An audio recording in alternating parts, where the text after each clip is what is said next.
Hi, this video is going to show you how you can crop your pictures. So all the pictures that we are going to be using for this project are all going to be 5 inches tall, 4 inches wide, and the resolution is going to be 300 pixels per inch. So to start this, we are going to set up our measurements. You're going to hit the crop tool. The shortcut is the letter C, and we are going to set up our options along the top. So if you look on top, you see it says ratio. Click on the drop-down menu. You're going to go to W by H by resolution.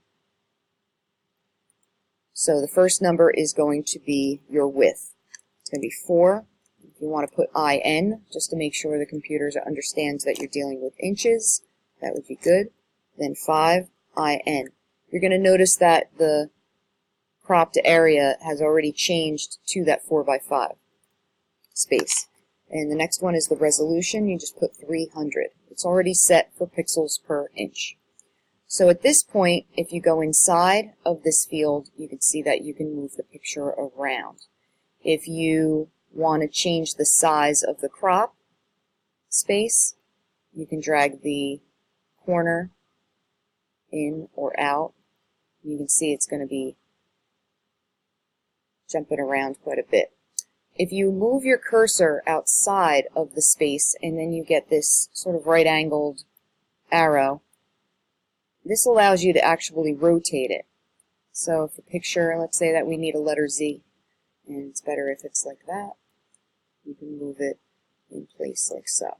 So it takes a little bit of doing, and then once you have something that you like, actually I need it to be the letter N.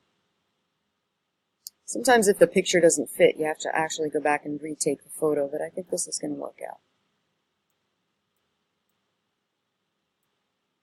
Now you are limited to the space inside the photo, so if you find that your bounding box goes beyond the borders of the original photo,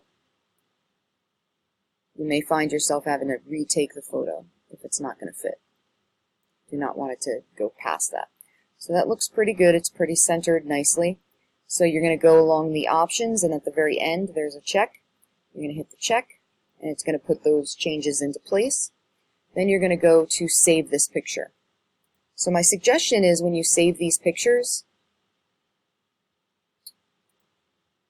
you may want to rechange the name. Change the name to something else, because what it'll do is it'll keep the original file for you, but you may want to have a cropped version of it. So 2 ways you can do this. You can just call it cropped before the name of the letter, and so you'll have 2 files. You'll have the original N2 file, and then you'll have the cropped N2 file. Another way you can do this is you can make another folder by clicking on this new folder button down here and making a new folder called cropped and then keeping it in there. So it's completely up to you how you want to do that. You're always get JPEG. You're always going to get a JPEG's options window. You just want to commit to that. You say OK. Some kids will hit cancel and their JPEG file will not be saved. So just to verify, if we go back, we go into our graphic design folder. Go to Visual Alphabet.